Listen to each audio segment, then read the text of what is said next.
रामायण कथा आपण माने जानिथिबे गौतम ऋषि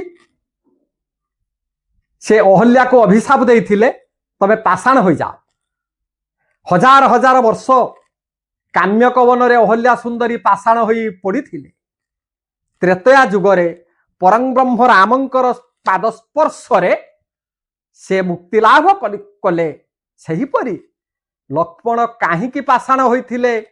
लक्ष्मण को किए अभिशाप देइथिले, लक्ष्मणकर इमिति कौन भूल रहीगला जे से अभिशप्त हेले बा अभिशाप पाइले। ये समस्त वृषा वृत्तांत मु निश्चय आज कहिबी। ये होची तेलुगु रामायण रो कथा। हो आमर एही भिडियोटी को आद्यरु शेष पर्यंत देखा मोर विनीत अनुरोध। दिने रघुकुल तिलक पतित पावन श्यामल दुर्वादल मूर्ति परम ब्रह्मराम मृग चर्मासन रे उपवेशन करिसंती। राम मृग चमड़ा उपरे काहींकी बसिला आज्ञा? वन रे तो अनेक पशुंकर चमड़ा अछि, ये मृग चमड़ा रे काहींकी बसिले ना? मृग चमड़ा हेउछि पवित्र आसनम कुरु। मृग चमड़ा हेउछि पवित्र आसन। तेणु से पवित्र आसन उपरे बसिसंती परम ब्रह्मराम। ताकर चारि कड़े लक्ष्मण विभीषण नल नील अंगद सबु भल्लुक बानर माने घेरिकी बसिसंती। परम ब्रह्म परम कारुणिक रामंकर नयनरु लुह धार गुड़ाक धीरे धीरे छुटी चली। समस्त सैन्य माने प्रभुंकर मुखमंडल को विलोकन करुछंती। प्रभु आज काहींकी कांदिले? जे कि त्रेतया जुगर परम ब्रह्म राम, जो राम नाम श्रवण कले कान पवित्र हुए, जो राम नाम को धरी वाल्मीकि केते बड़ ऋषि जने हेथिले, से परम ब्रह्म राम काहींकी कांदिले? देखंतु महानाटक रे वर्णित अच्छी हनुमान कृत। हनुमान को लेखा कौन लेखा अच्छी ना? एक दैव हि रामेण लब्ध माधि चतुष्टय राज्य नाश वनवास हृत सीता मृत पिता। परम कारुणिक राम लाल को एका बेले के चारिटा दशा आज्ञा पड़िला। प्रथम दशा है कौन ना? राज्य नाश, अयोध्यार सिंहासन को सी परित्याग कले। द्वितीय दशा है वने वास, वनस्थ मध्य वास कले। तृतीय है तांकर पिता दशरथ मृत्युवरण कले से वनवास समय रे। ये तीनटा दशा। चार रे होउछंती हृत सीता, लंकाधिपति रावण सीता को चोरी करी नहीं गले। जेते बेले दुख उपरे दुख राम को माड़ी आसी, राम से पूर्व कथा को मने पकई कांदुछंती। आ सबु भल्लुक बानर माने प्रभु को मुखमंडल को अनेकी रहिछंती। एही परिस्थिति रे राम डाकिले, रे लक्ष्मण केते कष्ट मो पाई तू बनरे सहिलुनी रे। शेष रे मो प्राणप्रिया जानकी को रावण मध्य नहीं गला। आमे वर्तमान निरुपाय। तेबे तमे गुटे काम करो लक्ष्मण, तमे लंकापुर को जाओ। लंका रे सीता सती की असती तमे तार खबर बुझिकी आस। जदि सीता असती थिबे आउ लंकापुर को जिमिनी, रावण को मारिबिनी, सीता को आउ उद्धार करिबि नाही। आ जदि सीता सती थिबे लंका अभियान करी प्रबल प्रतापी रावण को मु मारी वैदेही को निश्चिंत मु उद्धार करिबि। जाओ लक्ष्मण। प्रभुंकर निर्देशानुक्रमे सुमित्रांक नंदन लक्ष्मण आगे एक माछी रूप को धारण कला। 7 नदी 13 समुद्र पार है उड़ी उड़ी की से जाऊ था।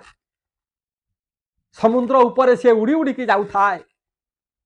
प्रभुंकर नाम को मन मध्य स्मरण करू था। पहुंची गला लंकापुर रे। लंकापुर रे माछी रूप लक्ष्मण जते बेले जाउथिले आज्ञा, बाटरे पड़िला अशोक वन। लक्ष्मण चिंता कले यही वन रे निश्चय मोर भाउज थिबे। तेणु से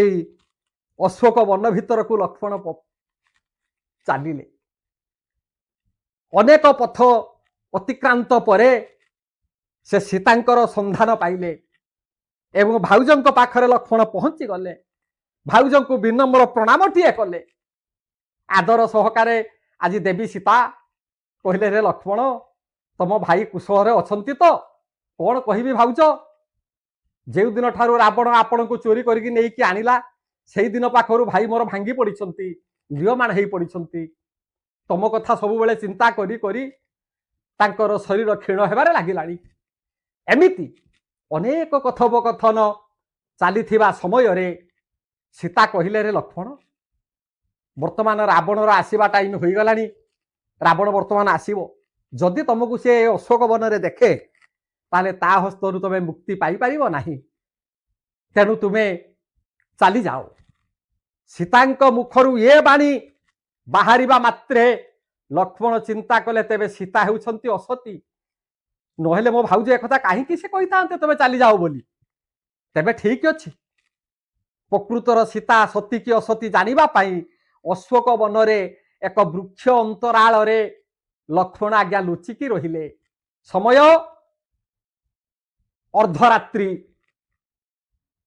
निशा सा सा करी लंका कटकरे गर्जिला एही समय रे पुष्पक विमान रे बसी लंकाधिपति रावण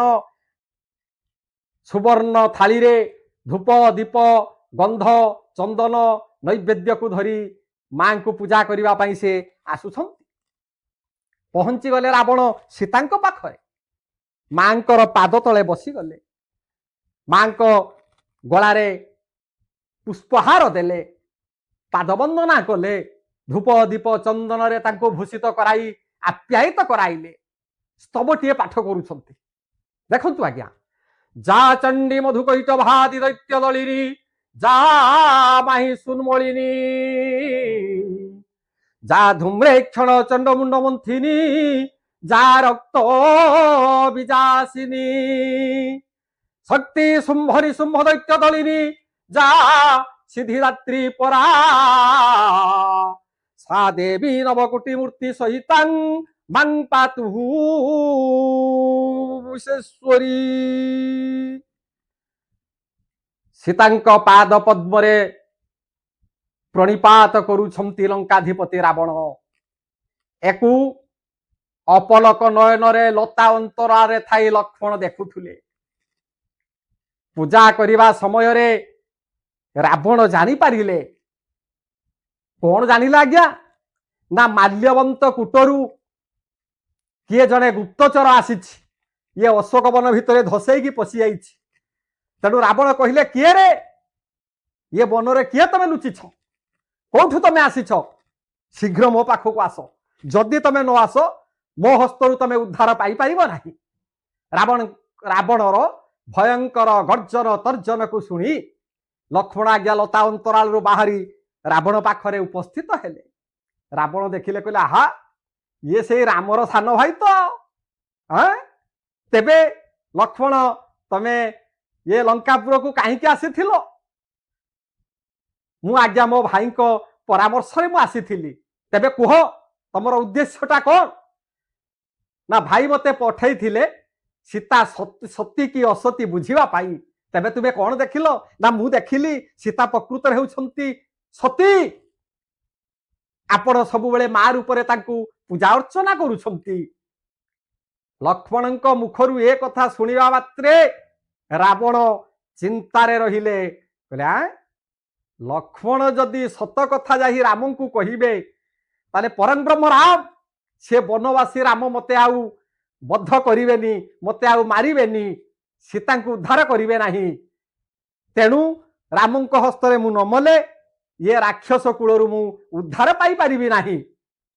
एई आ चिंता करी रावण कहले रे लक्ष्मण जदि मो हस्तरू उद्धार हेबा को चाहुछ ताहले तमे त्रिबार सत्य कर सत्य कले मु निश्चिंत यार किछि गुटे प्रतिकार करिबी रावणଙ୍କ मुखरु एक कथा सुनिया मात्रे लक्ष्मण सत्य सत्य सत्य त्रिबार सत्य कले आज्ञा रावण कहले देख लक्ष्मण जदि सही बनचारी राम को आगे तमे सत्य कथा प्रकाश कर ताहले ताहले तमे पाषाण हो जीव पाषाण आउ जदि मिछ कथा कुह तमर स्व शरीर केबे क्षीण हेब नाही एहा रावणर अभिशाप अभिशाप जेतेबेले लंकाधिपति रावण लक्ष्मण को ये अभिशाप देइछंती लक्ष्मण निरुपाय होई आज्ञा माल्यवंत पर्वत को फेरिले चली लक्ष्मण गगन मार्ग एड़े परम कारुणिक श्रीराम महाप्रभु लक्ष्मणंकर फेरंता पथ को अपेक्षा करी बसिछंती केतेबेले लक्ष्मण फेरिबो केतेबेले मु शुभ संवाद सुनिबी एहा चिंता करुथिबा समय रे लक्ष्मण आज्ञा पहुंची गले राम पचारे लक्ष्मण रे लंका को जाइथिलु सीतांकर खबर बुझिबा पाई कौन तू देखिलु रे राम जेते प्रकार पचारिले सुधा लक्ष्मण आज्ञा कौन से उत्तर देले नहीं बारंबार कांदिबारे लागिले तेणु जानी पारिले राम कहले हो ताहेले सीता हेउछंती असती सेइथिपाई लक्ष्मण किछि कहूना बारंबार कांदिबारे व्यस्त रहिछंती ए कथा को सुनिबा मात्रे लक्ष्मण कहिला भाई रावणर अभिशाप अछि मु जदि सत्य कथा आपण आगरे प्रकाश करे ताहेले ताहेले भाई मु पाषाण हो जीवी पाषाण सबु दिने पाई यही वन भितरे पाषाण हेई मु पड़ी रही थी तेबे तेबे भाई आपण जदि सत्य करंती ताहेले मु मन कथा मु कहिबी प्रभु श्रीराम सत्य सत्य सत्य त्रिबार सत्य कले लक्ष्मण कहिले भाई मु जहा देखिली कहूची सुनंतु प्रकृत रे सीता हेउछंती महासती प्रत्येक दिन रावण अर्धरात्र रे मां को देवी रूप रे से पूजा करूछंती एहा कहूं कहूं सही माल्यवंत पर्वत रे लक्ष्मण आज्ञा पाषाण हो गले जेहेतु रावणर अभिशाप थिला परम कारुणिक राम कांदिबारे लागिले हाई रे भाई शेष रे तू पाषाण हो गलु ठीक अच्छी जदि रावण मो सीता को ले अशोक वन रे पूजा करुछि मु कहीं युद्ध करी सीता तो पूजा पाउछंती मां रूप रे ना तेबे मोर आउ तांको सहित युद्ध करी मोर परम भक्त रावण को मारिवार कोनोसी मोर आउ प्रयोजन नाही एई भली बारंबार युद्ध न करिवा पाई नास्ति करूछंती राम एही समय रे देवर्षि नारदंकर बीणार झंकार गगन मार्गरु सुनागला नारद आसी रामंक पाखरे पहुंचिले राम यथाविधि मान्य प्रदर्शन कले नारद कहिले देखंतु श्रीराम लक्ष्मण बंचिवार उपाय अछि जो रावण लक्ष्मण को अभिशाप देइछंती पाषाण हो जाओ बोली से पाषाणरू मुक्ति करिवार शक्ति रावण पाखरे अछि मु जाउछि लंकापुर को रावण को कही मु लक्ष्मण को पाषाणरू मुक्ति करेबी राम कहले ठीक अच्छी देवर्षि नारद आपणकर इच्छा मु बा कौन कहबी आपण को यहा कही देई देवर्षि नारद गगन मार्ग रे मनोजान रे चढ़ी बीणा यंत्र को बजेई बजेई प्रभुंकर गुणानुकीर्तन करी करी गगन मार्ग रे उड़ी उड़ी जाउछंती पहुंची गले लंकापुर मध्य रे रावण पाखरे रावण देखिले देवर्षि नारद आसी गलेनी तेणु रावण कले कौन ना पवित्र जले पाद धोई बसाई जतिवर नेई पूछिले कुशल खबर कि मर्थे मुनि आगवर प्रबल प्रतापी रावण देवर्षि नारद को यथा सम्मान प्रदर्शन कराई कहले हे महर्षि आपण लंकापुर को ये असमय कहीं आसिले प्रकाश करंतु देवर्षि नारद प्रभु श्रीरामंकर भाई लक्ष्मण कथा कहले आपण ताको अभिशाप देइछंती लक्ष्मण पर्वत रे पाषाण हे पड़ी रही तेणु तांकु तमे उद्धार कर राम मते आपण निकट को पठाई छंती रावण अति आनंदित हो गला कला ताहले सही राम सही दशरथंकर पुत्र राम मो पाखक पठे आपण को ठीक अच्छे मुझी पुष्पक विमान सजाड़ी पुष्पक विमान रे रावण आरोहण करी राम पाखरे आसी उपस्थित हेले राम रावण को मध्य यथा सम्मान प्रदर्शन कले रावण कहले देख रे वनवासी राम तू जदि 3 बार सत्य करू ताहले तो भाई की मु पाषाण रु मुक्ति करी आ जदि सत्य न करू सबुदिने पाई तो भाई यही बरस्तरे पड़ी पाषाण ही रही जाइथिबो रावण मुखरु एमंत कथा को सुनिबा मात्रे प्रभु श्रीराम जी त्रिबार सत्य कले सेउटू रावण कौन कले रामंक पाद तले बसी पड़िले कहले हे प्रभु हे कोदंडधारी राम मु यतिकी आपण को बर मागुछि आपण ब्रह्म स्वरे मते मारी ये राक्षस कोहरु आपण उद्धार करिवे आउ सब बेले पाई आपणकर पदार बिंदरे मो पाद नही जीव आपण मते मारी मां सीता को आपण उद्धार करंतु यतिकी आपणक निकटरे मोर विनीत अनुरोध मु यतिकी प्रार्थना करूछि प्रभु राम कहले तथास्तु जाओ ना जाओ रावण तमर मनस्कामना निश्चय पूर्ण हेब मु निश्चय तुमको राक्षस कूल उद्धार करी यह कही नीरव रहिले मौन रहिले राम एणे रावण मंत्र जल को छिंची लक्ष्मण को पाषाण मुक्त कराई देले एणे रावण पुष्पक विमान रे बसी लंका कटक को प्रत्यावर्तन कले हो आज्ञा आज आमर पाषाण लक्ष्मण विषय आपण माने श्रवण करुथिले तेलुगु रामायण कथा एई भली सुंदर सुंदर उपाख्यान सुंदर सुंदर प्रश्नर उत्तर मु आनी उपस्थापन करी आपण मानक मु आज धन्यवाद ज्ञापन करुछि रहिली जय श्री राम।